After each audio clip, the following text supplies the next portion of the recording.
అందరూ నమస్కారం అండి. నేను మీ కూని అంకబాబు. మనం ఇప్పుడు అమ్మవారి గుడి దగ్గరకు వచ్చాము. శ్రీ చెంగాళ పరమేశ్వరి మహామహిమానితటువంటి మాత అన్నమాట, శక్తి. ఈ నెల్లూరు అంటే అంటే ఒకప్పుడు నెల్లూరు జిల్లా, ఇప్పుడు తిరుపతి జిల్లా అయినటువంటి సూళూరుపేటలో కొలిగినటువంటి అమ్మవారు మహాశక్తివంతురాలని ప్రతీతి. కోరిన కోరిక ఖచ్చితంగా తీరుతుందని భక్తుల విశ్వాసము. ఇక్కడ చాలా విశేషాలు ఉన్నాయండి. అమ్మవారి గుడి నిర్మాణం నుంచి కూడా చాలా విశిష్టత, ప్రత్యేకత ఉంది. ఇక్కడ తరతరాలుగా ఉంది. అమ్మవారు ఇక్కడ ఉన్నారు అనడానికి నిదర్శనం కూడా ఉందన్నమాట. అదేందో మీకు స్వయంగా నేను చూపిస్తాను. ఈ అమ్మవారి మహిమ చాలా గొప్పదని నిరూపణకి ఇక్కడ కొన్ని సాక్ష్యాలు కూడా ఉన్నాయి. తర్వాత అమ్మవారి ఆశీస్సులు నా యొక్క సబ్స్క్రైబర్స్కి, నా వ్యూవర్స్కి ఖచ్చితంగా ఉండాలని, అమ్మవారు వాళ్ళందరికీ చల్లగా చూడాలని కోరుకుంటున్నాను. ఈ వీడియోని ఖచ్చితంగా లైక్ చేయండి, షేర్ చేయండి. అలాగే ఏమైనా సలహాలు ఉంటే అమూల్యమైన సలహాలు కామెంట్ రూపంలో తెలియచేయండి. మర్చిపోకుండా స్కిప్ చేయకుండా పూర్తిగా చూడండి. అమ్మవారి ఆశీస్సులు ఖచ్చితంగా మీకు కలుగుతాయి. అమ్మవారి ఆశీస్సులతో మీరందరూ కూడా, మీరు మీ కుటుంబం మొత్తం సుఖశాంతులతో వర్ధిల్లాలని అమ్మవారిని మనసారిగా కోరుకుంటున్నాను.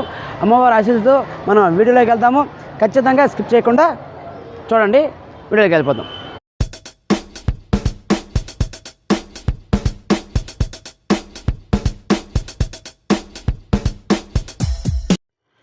ఇదేనండి సూళూరుపేటలో కొలవైనటువంటి శ్రీ చెంగాళ పరమేశ్వరి ఆలయం చూస్తున్నాము.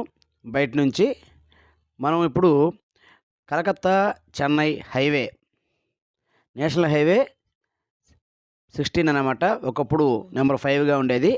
ఈ హైవే పక్కనే ఈ యొక్క మహాపుణ్యక్షేత్రం ఉంది. ఎందుకంటే పైగా ఈ సూళ్ళూరుపేట పట్టణానికి ఇది దక్షిణం వైపుగా ఉంటుంది. ఎందుకంటే ఈ పట్టణానికి దక్షిణం వైపుగా ఒక చిన్న నది ప్రవహిస్తోంది, కాళంగి నదిని.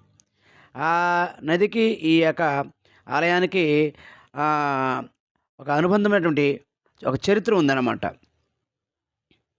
ఏంటంటే అది అంటే మనం ఆలయ పరిసరాలను చూస్తూ చరిత్ర గురించి తెలుసుకుందాం. అంటే ఈ యొక్క సూళ్ళూరుపేటని ఒకప్పుడు శుభగిరి పట్టణం అనేవాళ్ళు. తర్వాత కాలంలో ఇది సూళ్ళూరుపేటగా మారింది. అందుకు కారణం కూడా ఈ మనం చెప్పుకోబోయే కథలో ఇమిడి ఉందన్నమాట. అర్థమవుతుందా? చూడండి, ఇది ఆలయం యొక్క ముఖద్వారం అనమాట. చెప్పాలంటే గాలిగోపురం కొత్తగా నిర్మించింది. అంతకుముందు అయితే ఇంతకు మొదట్లో మీరు చూశారు చిన్న ద్వారం, అక్కడి నుంచి ద్వారం ఉండేది. తర్వాత అభివృద్ధి చెందిన తర్వాత పెద్ద ఈ గాలిగోపురం ఏర్పాటు చేశారు. శ్రీ శ్రీ చెంగాళ పరమేశ్వరి అమ్మవారి దేవస్థానం లోపల చాలా విశాలంగా ఉంటుంది. ఈ దక్షిణ భారతీయులకి ఇది ఒక అపురూపమైన క్షేత్రం అనమాట. ఇందాక చెప్పుకున్నాం కదా, ఇది ఒకప్పుడు ఉమ్మడి నెల్లూరు జిల్లాలో ఉండేది. అంటే ఇది ఒకప్పుడు నెల్లూరు జిల్లా ప్రాంతం అనమాట. ఇప్పుడు తిరుపతి జిల్లాగా మారింది. ఇప్పుడు మనం ఆలయంలోకి ప్రవేశిస్తున్నాం. ప్రవేశించిన వెంటనే యథాలంగా మనకి ఎదురుగా అమ్మవారి యొక్క పూజా సామాగ్రి అనేటువంటి దుకాణం ఉంటుంది. అంటే అమ్మవారి ఇక్కడ ఇంకో విశేషం ఏంటంటే, అమ్మవారి ఆలయము దక్షిణాభిముఖంగా ఉంటుంది, దక్షిణ వైపుగా ఉంటుంది. అదే చూస్తున్నారు కదా, ఆపై ఒక మండపాలు.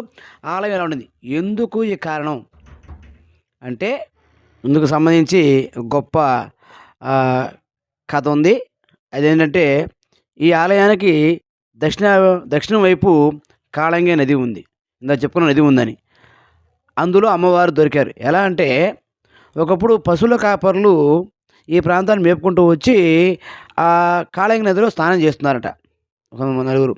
అందులో ఒక అతను స్నానం చేస్తున్నప్పుడు పెద్ద సుడిగు వచ్చేసి అతన్ని మునిగిపోయి లోపల ఉక్కిరి బిక్కిరి అవుతూ అరుస్తూ లోపలికి వెళ్ళిపోయి ఊపిరాడకపోయేసరికి ఒక పెద్ద బండ లాంటి పదార్థాన్ని, ఒక రాయిని అంటిపెట్టుకున్నాడంట.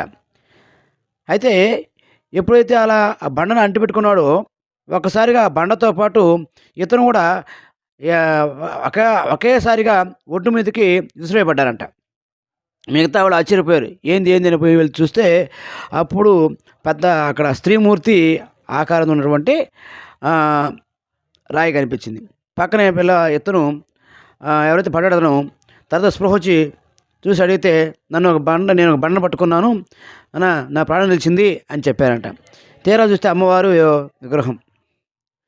ఇది ఏంది అని చెప్పేసి వెళ్ళి గ్రామంలో వాళ్ళు చెప్తే వాళ్ళు వచ్చి చూసి ఇది దేవతామూర్తి విగ్రహంలా ఉంది అనగానే దాన్ని కదిలించాలని చూశారు. కదలేదంట. పైగా ఆ విగ్రహం కూడా ఏం చేయాలో అర్థం కాక వెళ్ళిపోయారు. మరుస వచ్చేసరికి ఆ విగ్రహం దక్షిణాభిముఖంగా నిలబడుకోంది. దాన్ని ఊళ్ళో తీసుకెళ్ళి ప్రదర్శించాలని చూస్తే కదలలేదు. అర్ధరాత్రి ఆ గ్రామస్తులు కనిపించి నన్ను ఇక్కడే ప్రదర్శించండి, నేను ఈ ఊరి గ్రామదేవతగా నిలబడతాను అని చెప్పారట. అయితే ఆయన మాట ప్రకారమే ఆమెకి ఇక్కడ ఆలయ నిర్మాణం అనేది జరిగింది. అయితే ఇక్కడ ఇంకో విశేషం ఏంటంటే ఆ అమ్మవారి ఆలయ నిర్మాణ సమయంలో ఆమె చాలా మహిమను చూపించిందని చెప్పాలి. చాలా మహిమను ఇక్కడ చూపించిందని చెప్పాలి. ఎలా అంటే ఇందాక చెప్పాం కదా, సూళ్ళూరిపేట అని పేరు వచ్చిందని అనుకున్నాం. అంటే ఈ సుడులు తిరిగే ప్రాంతంలో ఆమె దొరికింది కాబట్టి ఆ విధంగా ఈ ప్రాంతానికి సూళ్ళూరుపేట అనేది రావడం జరిగింది. అంటే ఆమె యొక్క మహిమ వల్లే అక్కడ ఈ ప్రాంతానికి రావడం జరిగింది. అయితే ఇంకో విషయం ఏంటంటే ఇక్కడ ఈ ఆలయాన్ని దర్శించేవాళ్ళు కేవలం ఏమి ఆధ్యాత్మిక చింతన ఉన్నవాళ్లే కాదు, ప్రపంచ ప్రఖ్యాత స్థాయి శాస్త్రవేత్తలు కూడా ఈ ఆలయాన్ని దర్శించుకుంటారు. మనకు బాగా తెలుసు, మీరు తమ్ముళ్ళు చూశారు, శ్రీహరికోట అనగానే ర్యాకెట్లు, ఎన్నో ప్రయోగాలు, ఎంతో ప్రపంచ కాల్చినటువంటి అంటే దాన్ని ఏమనాలి, అంతరిక్ష కేంద్రం, క్షమించాలి, అంతరిక్ష కేంద్రం. ఆ అంతరిక్ష కేంద్రం అటువంటి ఇస్రో శాస్త్రవేత్తలు సైతం ర్యాకెట్ని లాంచ్ చేసేప్పుడు ఆ యొక్క నమూనాను తీసుకొచ్చి ఇక్కడ అమ్మవారి ఆశీస్సులతో పూజ చేసుకుంటారన్నమాట. ఇక్కడ ఇక్కడ ఇంకో విశేషం, మీరు ఒక చెట్టు చూస్తున్నారు. ఇక్కడ ఈ చెట్టుకి అమ్మవారి చేతికి చాలా సంబంధం ఉందండి. ఏంటంటే ఈ ఆలయ నిర్మాణం అప్పుడు తలుపులు పెట్టించాలని చెప్పేసి చేయించారు, బాగా తూపుడు పెట్టి డిజైన్ చేసి పెట్టారు. అయితే పొద్దు పోవడంతో ఆ తలుపుని గుడి వెనుకున్నటువంటి ఒక చెట్టు మొదట్లో పెట్టేసి వెళ్ళారంట. అయితే ఆ రోజు రాత్రి మళ్ళీ అమ్మవారు, నేను భక్తులకి 24 గంటలు దర్శనమిస్తాను, నాకు ఎటువంటి అడ్డు ఉండకూడదు అని అమ్మవారు చెప్పారంట. సరే అని చెప్పేసి మరుసటి వచ్చి చూశారు. చూస్తే ఆ తోపుడు పట్టినటువంటి ఆ తలుపులు ఏవవుతున్నాయో అవి ఆ చెట్టులో కలిసిపోయి లీనమైపోయి చిగురుచున్నాయంట తెల్లతరకే. చూడండి, ఇదే చరిత్ర. స్థల వృక్ష మహిమని చూస్తున్నారు కదా. ఇక్కడ ఏంటంటే పెళ్ళి కాని వాళ్ళు ఈ చుట్టూ మొక్కొని 9 చుట్టూ తిరిగితే ఖచ్చితంగా జరుగుతుందని నమ్మకం. అలాగే సంతానం కోసం కానీ ముడుపులు కట్టుకొని తిరిగితే ఖచ్చితంగా వాళ్ళ కోరిక నెరవేరుతుందంట, ఖచ్చితంగా నెరవేరుతుంటాం. ఇక్కడ భక్తుల యొక్క ప్రగాఢ విశ్వాసం, అందులో తారకాణాలు కూడా చాలా ఉన్నాయంట. ఈ యొక్క సూళ్ళూరుపేట చెంగాళమ్మ కేవలం ఆంధ్రులకే కాదు, అటు తమిళనాడు కూడా చాలా కావాల్సిన దేవత చెప్పాలంటే. ఈ యొక్క అమ్మవారికి శుక్రవారం మంగళవారం బాగా విశేషమైనటువంటి పూజలు జరుగుతాయి. ఆదివారం కూడా సమయం, ఆదివారం అప్పుడు, ఆదివారం శుక్రవారం ప్రధానంగా ఈ ఉత్సవాలప్పుడు వస్తే విదేశాల నుంచి కూడా భక్తులు విపరీతంగా వస్తారుండయి. తమిళనాడు, కర్ణాటక, ఆంధ్ర ఇలా వివిధ రాష్ట్రాల నుంచే కాక విదేశాల నుంచి కూడా చాలామంది భక్తులు వస్తారు. విశేషం ఏంటంటే ఈ చెట్టులో ప్రత్యేకత, అమ్మవారి మహిమ తార్కాణం ఏంటంటే ఈ చెట్టు అంతా కూడా అమ్మవారి రూపాలు అక్కడక్కడ బుడుపులుగా అమ్మవారు తమ రూపాన్ని చూపించుకున్నారు. ఎందుకంటే ఆమె మహిమ వల్ల అక్కడ చిగురించి మొలకెత్తింది కాబట్టి, ఆ తలుపులు అందరూ కలిసిపోయినాయి కాబట్టి. గ్రామదేవత చాలా అపరూపమైన శక్తి మహిమలైనటువంటి ఆవిడ. ఏ కోరిక జరిగినా చూశారు కదా, సైన్స్కే అంతుపట్టినటువంటి విషయం.